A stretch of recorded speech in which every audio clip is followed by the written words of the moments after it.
So today we have my 67 Mustang. This is a 289 C-code car, manual transmission, 4-speed Toploader, dual exhaust, and track lock rear, which is Ford's version of the Posi track rear. As you can see, fresh paint. It's a F1, 3 coats of that, F1 red with black interior. Car was originally red, and car was originally a 3-speed manual car. Have done a lot of work with this car, and I'll just kind of walk around it real quick and show you the highlights. Let's just start with the wheels and tires. The wheels are the styled steel wheels. These are not reproductions. They're wheels that I found and refurbished. The center caps with the GTs are also not repops. The beauty rings are reproduction though. The tires are BF Goodrich radial TA 14-inch.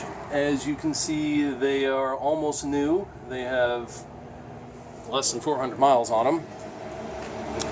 And moving forward, we have all original glass here. When I got the car, the windshield was out and the stainless around the front windshield was gone. So instead of getting a reproduction set, which are notoriously bad fitting, I found a very nice original set for $200, and I had those shipped out here. New weather stripping around the front windshield, new weather stripping around the side windows as well. Moving along the outside of the car, you can see the car was in very solid original shape. There were a few pinhole sized holes in the floors, so I replaced the floors from front to back. Other than that, it was mainly a job of smoothing out some typical dents and door dings that you would find in a nearly 50-year-old car. Moving around to the back, you can see the stainless around the rear window is in great shape. That is all original. Back of the car, the one piece that was not with the car when I bought it was the lower valance. So that I replaced. Tail lights, reverse lights weren't there, so I replaced those as well. The pop open gas cap is an original one, not a reproduction. I found that down in South Jersey. Wasn't cheap. Bumpers are reproduction, as well as the chrome around the tail lights. Moving over to the driver's side. Replaced pretty much everything on the outside of the car: door handles, side mirrors, badges, so on and so forth. And moving to the front of the car. Car was equipped with hood pins when I got it. I decided to keep it that way. Just kind of like that look. Oh, let me go over the front of the car as well. New headlights, replacement bumper. The grille and the corral, the horse and the wings are all original and not reproductions. I refurbished those myself. Opening the hood, we have the 289. We get a little extra light here. I spent a lot of time under this hood in the last few months, and boy, where to even start? The carburetor is a Edelbrock 1406 600 CFM. Most of the electrical under the hood is new. I flat blacked the underside of the hood. We do have front disc brakes, rear drums. The radiator is brand new. So is the chrome overflow. Almost all the wiring under here is new. Voltage regulator, battery cables. Wiring here from the firewall on out is new. So that's headlights, horns, most everything there. Distributor, spark plug wires, starter relay, voltage regulator as I mentioned. a lot of stuff is brand new. Other than that, still need to hook up this pollution control valve hose, which I actually just picked up today. The washer system is new all the way around as well. You can see the shock towers. They've never been cut on or worked on. They're completely solid. Fuel pump is new.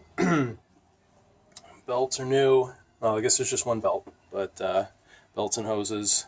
So it's a driver quality under the hood. It's not super detailed, but it looks nice and runs very well. Close this up real quick. And there we go. And let's move on to the interior. We'll cover that from this side because it's just a little easier to get in over here. So when I got the car, the only piece of interior that had been redone was the headliner. Everything else was out of the car or needed to be redone. I put all new sound deadening under the carpet, even put it back behind the kick panels. I like a car to sound good but not be rattling and obnoxious.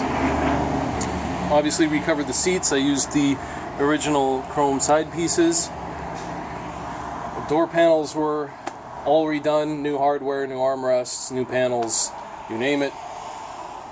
So all that was replaced. The back seat is original to the car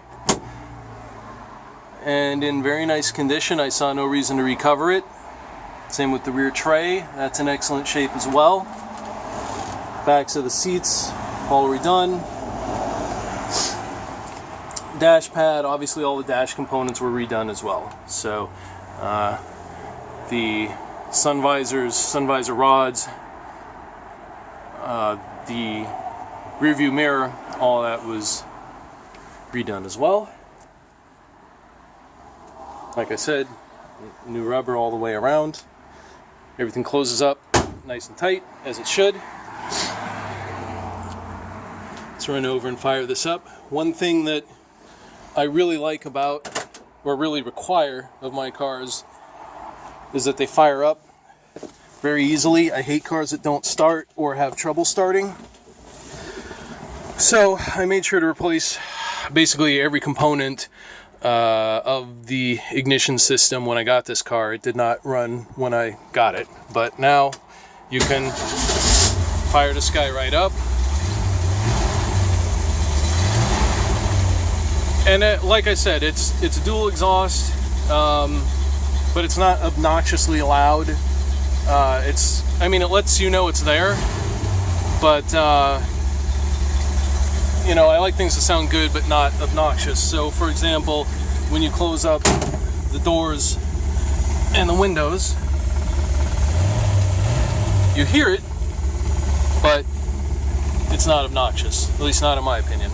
So the headlights work, dash lights work. The fuel gauge seems to work when it feels like it, so I'm not really sure what the deal is with that. Sometimes it's fine and sometimes it's not. Again, not really sure why. These gauges are not hooked up. Perhaps somebody wants a stereo instead of gauges. I would prefer gauges, but I wanted to make it simple in case somebody did prefer a radio. This you can just unscrew, take out, and put a radio in, or if you prefer the gauges, you know, hook the gauges up. It's easy to do, but I wanted to leave the new owner with some flexibility on that. Outside of that, anything else, just, you know, write me a question, ask me. Oh, one thing I did do as well is completely rebuilt the heating system from top to bottom. The cables that run behind here, the heater box is all brand new. That box alone just the box was $200. And so that was quite a project as well. So that's what I've got. I think I'm asking a reasonable price for it. I've got a lot of money into this car. I'm ready to sell it and move on to a different project now. So if you have any questions, let me know, and go from there.